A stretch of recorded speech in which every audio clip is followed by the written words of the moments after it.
Assalamualaikum warahmatullahi wabarakatuh. Perkenalkan, nama saya Muly Asa Septiani dengan NIM 0904062305. Di sini apa saja sih yang akan saya bahas?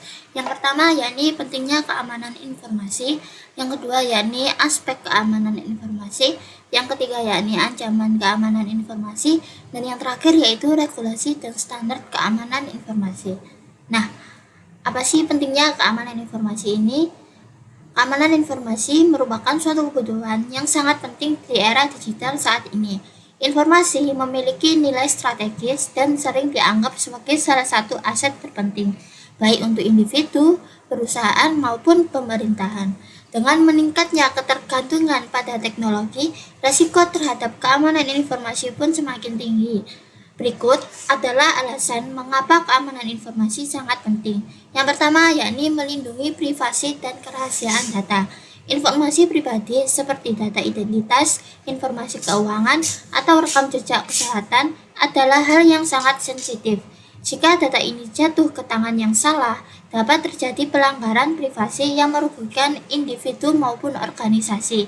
Contohnya, yakni kasus seperti pencurian identitas atau penyalahgunaan informasi dapat memiliki dampak serius, baik secara finansial maupun emosional. Dan yang kedua, yakni menjaga regulasi organisasi. Keamanan informasi yang buruk dapat merusak reputasi organisasi. Contohnya, kebocoran data pelanggan dapat membuat publik kehilangan kepercayaan pada perusahaan tersebut. Reputasi yang rusak sulit untuk diperbaiki dan dapat mengakibatkan kehilangan pelanggaran dan penurunan pendapatan. Dan yang ketiga yakni mencegah kerugian finansial. Nah, kebocoran informasi atau serangan cyber seringkali berujung pada kerugian finansial yang besar. Perusahaan dapat mengalami kerugian karena kehilangan data penting, membayar biaya hukum, atau membayar tebusan akibat serangan ransomware. Selain itu, organisasi juga dapat terkena denda karena melanggar peraturan perlindungan data seperti GDPR atau HIPAA. Yang keempat yakni menjamin keberlanjutan operasi. Keamanan informasi membantu organisasi untuk tetap beroperasi dengan lancar. Ancaman seperti serangan distribution of service atau yang disebut dengan DDoS atau malware dapat mengganggu akses ke sistem penting, menghambat produktivitas dan menyebabkan kerugian besar. Dengan mengamankan informasi, perusahaan dapat mengurangi risiko gangguan operasional tersebut. Yang kelima yakni kepatuhan terhadap regulasi dan undang-undang. Banyak negara memiliki regulasi yang mengharuskan perlindungan data seperti GDPR di Uni Eropa, CCPA di California, atau Undang-Undang ITE di Indonesia. Kegagalan mematuhi regulasi ini tidak hanya dapat menyebabkan denda besar, tetapi juga menciptakan masalah hukum yang kompleks. Dan yang keenam yakni melindungi keunggulan kompetitif. Bagi organisasi, informasi strategis seperti data pelanggan, rencana bisnis, atau formula produk merupakan keunggulan kompetitif. Jika informasi ini dicuri atau dibocorkan, pesaing dapat menggunakannya untuk mendapatkan keuntungan yang berujung pada kerugian bisnis. Dan yang ketujuh yakni mengantisipasi ancaman cyber yang berkembang. Seorang cyber terus berkembang dengan teknologi baru seperti ransomware, phishing, dan serangan berbasis kecerdasan buatan. Organisasi perlu melindungi informasi mereka agar tidak dapat korban dari ancaman ini. Ancaman informasi yang baik adalah langkah proaktif untuk menghadapi ancaman yang terus berubah. Yang ke-8 yakni meningkatkan kepercayaan mitra dan pelanggan. Organisasi yang memiliki sistem keamanan informasi yang andal akan lebih dipercaya oleh pelanggan, mitra, dan pemangku kepentingan lainnya. Kepercayaan ini sangat penting dalam membangun hubungan bisnis jangka panjang dan menciptakan nilai tambah bagi perusahaan. Nah, di sini saya akan membahas berikutnya yaitu aspek keamanan informasi. Keamanan informasi berfungsi untuk melindungi data dari berbagai ancaman dan memastikan informasi tetap terjaga dengan baik. Aspek utama keamanan informasi dikenal dengan istilah SIA-Triad, yaitu confidentiality, kerahasiaan, integrity, integritas, dan availability, ketersediaan. Selain itu, terdapat aspek lain yang mendukung kerangka kerja keamanan informasi. Berikut adalah penjelasan lengkapnya. Yang pertama yaitu confidentiality atau yang bisa disebut dengan kerahasiaan. Kerahasiaan bertujuan untuk memastikan bahwa informasi hanya dapat diakses oleh individu, sistem, atau pihak yang berwenang. Aspek ini penting untuk melindungi data sensitif dari akses yang tidak sah. Contohnya, implementasinya yaitu penggunaan enkripsi untuk melindungi data selama transmisi. Yang kedua, yakni penggunaan password, autentikasi multifaktor, atau biometrik untuk mengamankan akses ke data. Yang ketiga, yakni penerapan kontrol akses berbasis peran. Dan ancaman pada confidentiality yaitu serangan hacking seperti brute force atau credential stuffing, kebocoran informasi akibat phishing atau human error. Dan yang kedua yakni integrity atau biasa yang disebut dengan integritas. Integritas berfokus pada memastikan bahwa informasi tetap akurat, konsisten, dan tidak berubah tanpa izin. Informasi yang terkompromi dapat menyesatkan pengambilan keputusan dan merusak kepercayaan pengguna. Contoh implementasinya yaitu penggunaan checksum atau hash untuk mendeteksi perubahan data, mekanisme audit troli untuk melacak perubahan yang dilakukan pada data, sistem pengendalian akses yang ketat untuk mencegah manipulasi data. Ancaman pada integrity yaitu malware seperti ransomware yang dapat mengubah atau merusak data, perubahan data oleh insider, atau yang biasa disebut dengan orang dalam tanpa izin yang sah. Yang ketiga yakni availability, ketersediaan. Aspek ketersediaan memastikan bahwa informasi selalu tersedia untuk diakses oleh pihak yang berhak ketika diperlukan. Hal yang penting ini terutama dalam lingkungan bisnis yang membutuhkan akses real time ke data dan sistem. Contohnya yakni sistem backup yang otomatis dan terjadwal. Penggunaan solusi mitigasi serangan distribute denial of service atau yang biasa disebut dengan DDoS, pemeliharaan perangkat keras untuk menghindari kerusakan atau kegagalan sistem. Nah, di sini ancaman pada availability adalah serangan DDoS yang membuat sistem tidak dapat diakses. Ya, dan yang terakhir yaitu kegagalan perangkat keras atau bencana alam yang menyebabkan hilangnya data. Nah, yang keempat yakni autentikasi. Autentikasi adalah proses memastikan bahwa seseorang atau sistem yang mengakses informasi adalah pihak yang sah.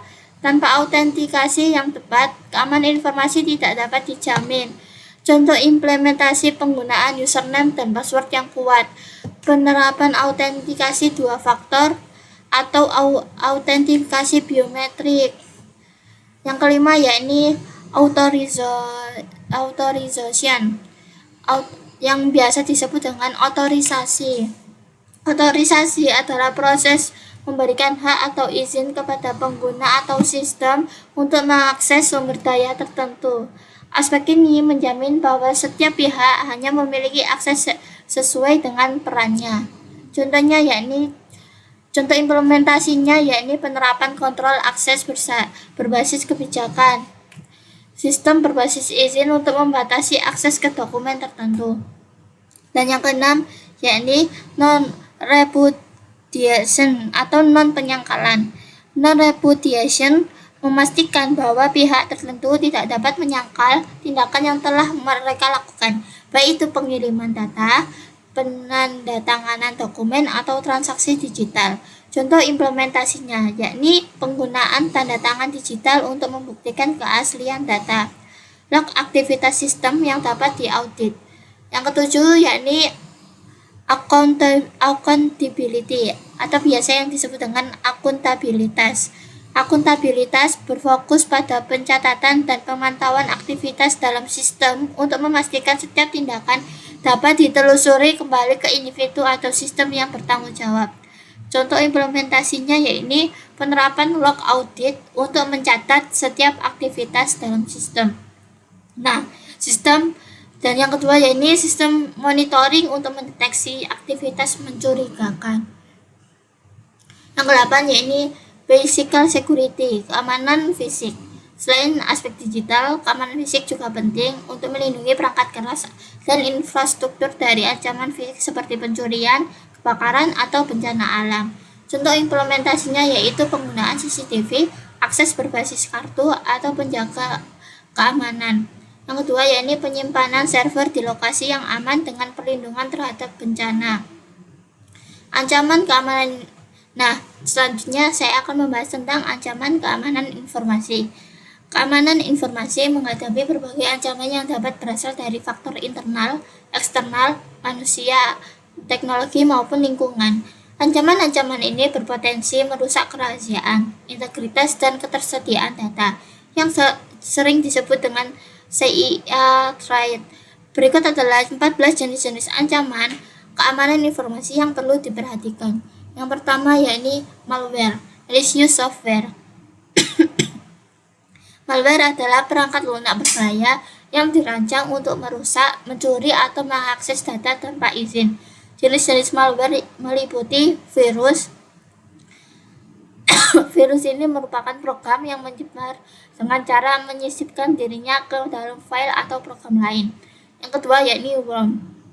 Malware yang dapat mengandalkan diri dan menyebarkan melalui jaringan tanpa memerlukan host. Dan yang ketiga yakni ransomware. Ransomware ini mengunci data korban dan meminta tebusan untuk membuka akses. Yang keempat yakni spyware.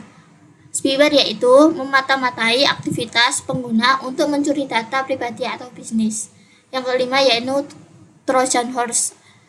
Trojan horse ini malware yang menyamar sebagai program yang sah untuk mengecoh pengguna. Nah, sini yang kedua yakni phishing. Phishing adalah teknik manipulasi psikologis yang digunakan untuk menipu individu akan memberikan informasi yang sensitif seperti username, password, atau data keuangan. Phishing sering dilakukan melalui email, pesan singkat, atau situs web palsu yang menyerupai entitas terpercaya. Contohnya, dan yang ketiga yakni serangan brute force dan password cracking. Brute force, metode mencoba berbagai kombinasi password secara otomatis sehingga menemukan yang benar.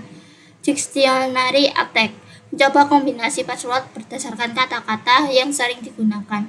Serangan ini dapat menyebabkan akses tidak sah ke sistem atau data. Nah, yang keempat yakni hacking. Hacking adalah tindakan memperoleh akses tidak sah ke sistem, jaringan, atau perangkat.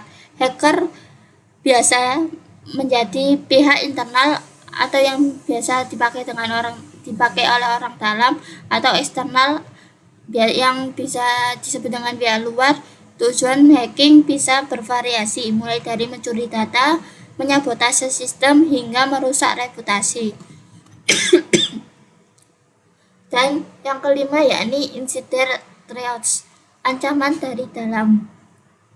Ancaman dari dalam melibatkan karyawan, kontraktor, atau mitra bisnis yang memiliki akses ke sistem. Mereka dapat menyalahgunakan akses tersebut untuk mencuri informasi sensitif, merusak data atau sistem secara sengaja, dan yang ketiga yaitu membocorkan data rahasia kepada pihak ketiga.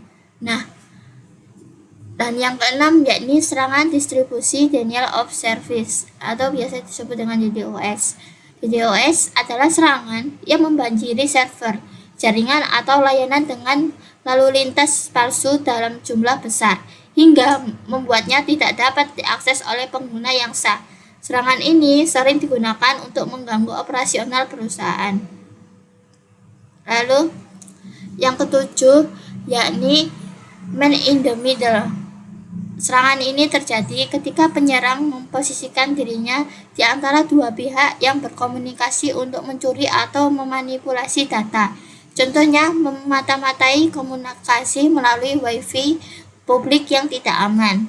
Yang kedua yakni mencuri data kartu kredit saat transaksi online. Nah, yang kedelapan yakni social engineering atau rekayasa sosial. Rekayasa sosial melibatkan manipulasi psikologis untuk mengeksploitasi kelemahan manusia. Contoh ancaman ini meliputi yang pertama yaitu mengaku sebagai pihak terpercaya untuk meminta akses. Yang kedua yakni mengirimkan file atau link yang mengandung malware. Nah, yang kesembilan yakni data breach atau kebocoran data.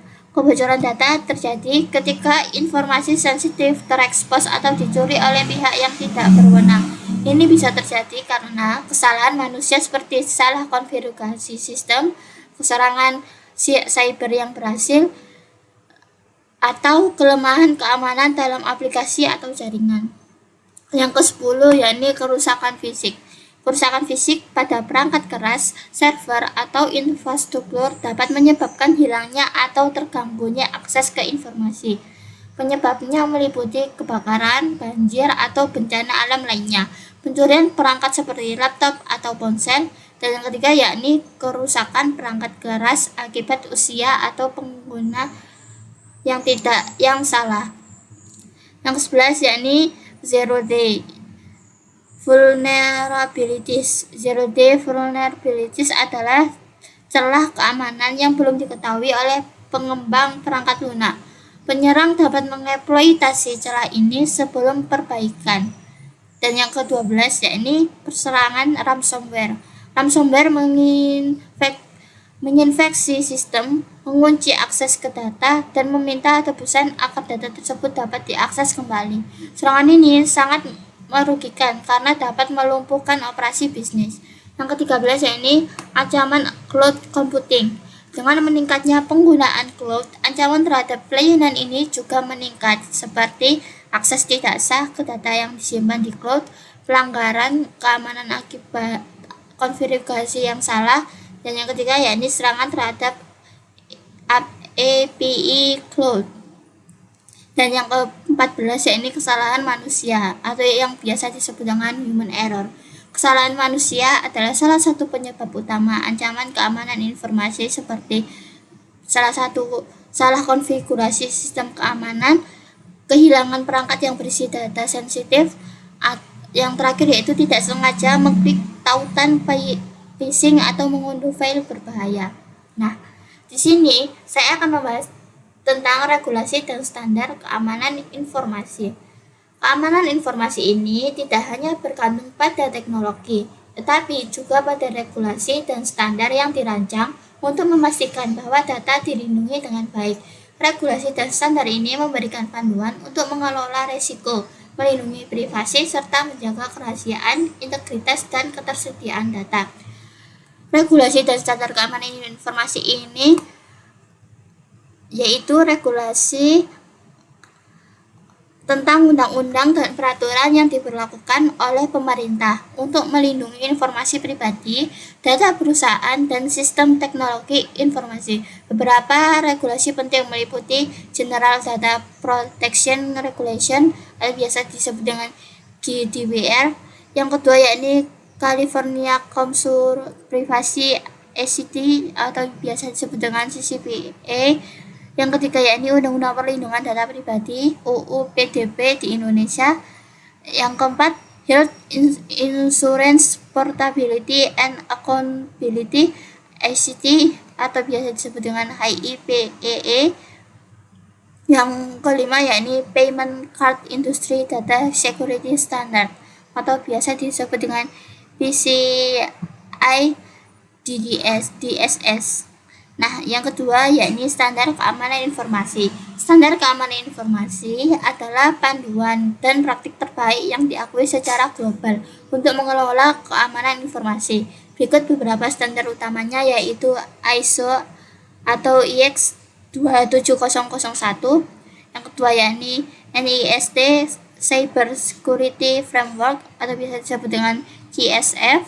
Yang kedua yaitu COVID Control Objective for Information and Related Technology. Yang keempat yakni CIS Control Center for Internet Security. Yang kelima yakni ISO atau IEC 27701. Nah, di sini yang ketiga yaitu kepatuhan terhadap regulasi dan standar. Kepatuhan terhadap regulasi dan standar keamanan informasi sangat penting untuk melindungi data sensitif, mencegah pencurian, kebocoran, atau penyalahgunaan data pribadi dan organisasi. Yang kedua yakni mengurangi resiko hukum, menghindari denda atau sanksi akibat pelanggaran regulasi. Dan yang ketiga yakni meningkatkan kepercayaan, membuktikan kepada pelanggan, mitra, dan pemangku kepentingan bahwa organisasi yang memiliki sistem keamanan yang andal. Dan yang keempat yakni meningkatkan efisiensi operasional dengan mengikuti standar keamanan, proses operasional menjadi lebih terorganisasi dan aman. Nah, yang keempat yakni tantangan dalam implementasinya. Kebutuhan sumber daya. Implementasi standar memerlukan investasi waktu, biaya, dan tenaga ahli. Yang kedua yakni perubahan teknologi, yaitu standar perlu disesuaikan dengan perkembangan ancaman dan teknologi baru. Yang ketiga yakni kesadaran karyawan. Pelanggaran seringkali disebabkan oleh human error, sehingga pelatihan menjadi hal yang sangat penting. Kesimpulannya yakni regulasi dan standar keamanan informasi merupakan elemen penting dalam melindungi data dan sistem informasi dari ancaman yang terus berkembang. Regulasi seperti GDPR, CCPA, dan UU PDB memberikan perlindungan hukum terhadap data pribadi. Sementara standar internasional seperti ISO atau IEC 27001 dan NIST CSF menyediakan kerangka kerja untuk memastikan pengelolaan keamanan yang efektif. Kepatuhan terhadap regulasi dan penerapan standar ini tidak hanya membantu organisasi dalam mengelola risiko, tetapi juga meningkatkan kepercayaan pelanggan dan mitra, mengurangi ancaman hukum, serta memastikan kelangsungan operasional. Namun, implementasi yang berhasil membutuhkan investasi dalam sumber daya, teknologi, dan pelatihan karyawan untuk mengurangi risiko human error. Dengan komitmen dari seluruh elemen organisasi, regulasi, dan standar keamanan informasi dapat menjadi alat strategis untuk menjaga keamanan, privasi, dan integritas data di era digital. Sekian dari saya. Wassalamualaikum warahmatullahi wabarakatuh.